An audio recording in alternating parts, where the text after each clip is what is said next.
ہمیں ہر دفعے پہ الگ الگ غور کیا ہے اور اس کے انگریزی اور اردو دونوں مندرجات پہ غور کیا ہے، اور اس میں سے بعض دفعات میں قانون کا تکرار ہے، بعض دفعات میں قانون کے ساتھ تضاد ہے،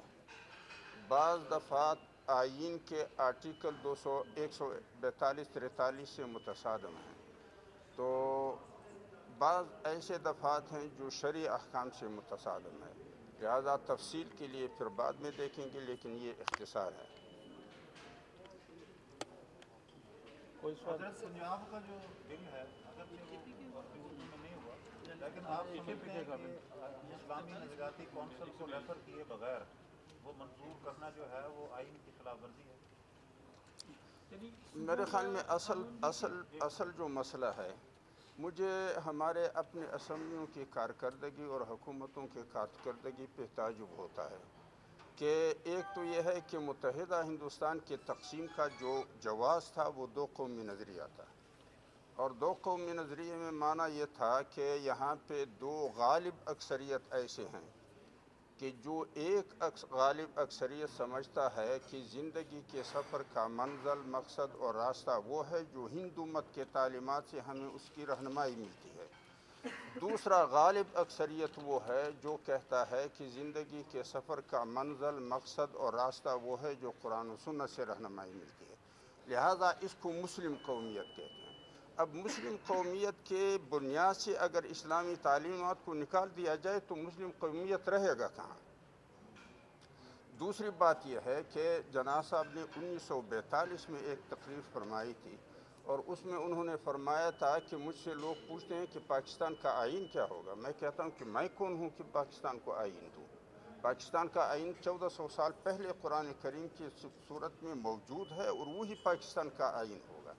تو جو قرآن و سنت کے تعلیمات سے ہٹ کے قانون سازی کرتے ہیں وہ تو جناح صاحب کی اس تقریر کو جھٹلاتے ہیں۔ پھر اس کے بعد 1948 10 دسمبر کو اقوام متحدہ کی جنرل اسمبلی نے 30 دفعات پر مشتمل انسانی حقوق کا منشور پاس کیا، اس کا آرٹیکل 18 میں مذہب ہر فرد کا بنیادی حق ہے، اور پھر مارچ 1949 میں لیاقت علی خان نے دستور ساز اسمبلی سے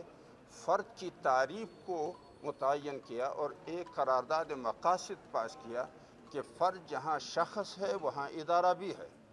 اور وہاں انہوں نے یہ وضاحت سے لکھا تھا کہ حاکم مطلق اللہ ہے، اور پاکستان میں حاکمیت بطور نیابت و خلافت ہوگی، یعنی ان حدود، قیود اور شروط کے پھر 1956 کا جو حصہ ہے 12 وہ متعلق ہے قانون سازی اور قانون سازی میں رہنمائی کرنے والے اداروں سے۔ 1962 کا جو آئین ہے اس کا حصہ نمبر 10 یہ متعلق ہے قانون سازی سے اور قانون سازی کے میدان میں رہنمائی کرنے کے اداروں سے۔ پھر آئین کا جو 1973 کا آئین کا حصہ نمبر 9 یہ اسی سے متعلق ہے، اور پھر 1973 کے آئین کا آرٹیکل 1 اور آرٹیکل 7 کو جب ہم ملا لیتے ہیں تو آرٹیکل 2 1 نہیں 2 آرٹیکل 2 میں ہے اسلام پاکستان کا مملکتی مذہب ہے، اور آرٹیکل 7 میں مملکت کی تعریف ہے کہ جو ادارہ ٹیکس، چونگی یا محصول لگانے کی اتھارٹی رکھتا ہو وہ مملکت ہے۔ تو گویا کہ فرد اور مملکت دونوں فرد میں شمار ہے، ایک فرد حقیقی ہے اور دوسرا فرد اعتباری ہے، یعنی ادارے کو وہ تمام حقوق حاصل ہیں جو ایک شخصی فرد کو قانونی اعتبار سے حاصل ہوتے، تو اقوام متحدہ کے آرٹیکل 18 کو بھی مسترد کریں، جناح صاحب کے 1942 کے تقریر کو بھی مسترد کریں، اور پھر دو قومی نظریے کو بھی مسترد کریں، پھر آئین کے تینوں آئین کے 56 کے آئین کا حصہ نمبر 12، 62 کے آئین کا حصہ نمبر 10، 73 کے آئین کا حصہ نمبر 9 اور 73 کے آئین کا آرٹیکل 1 اور آرٹیکل 7 کو ملا کے اس کو بھی مسترد کرے، اور پھر 1985 میں جو قرارداد مقاصد پہلے دیباچہ کے طور پہ تھا وہ آرٹیکل 2 الف کے تابع قانون کا آئین کا حصہ بنائے۔ تو اس طرح اگر کوئی پارلیمنٹ یا کوئی بھی حکومت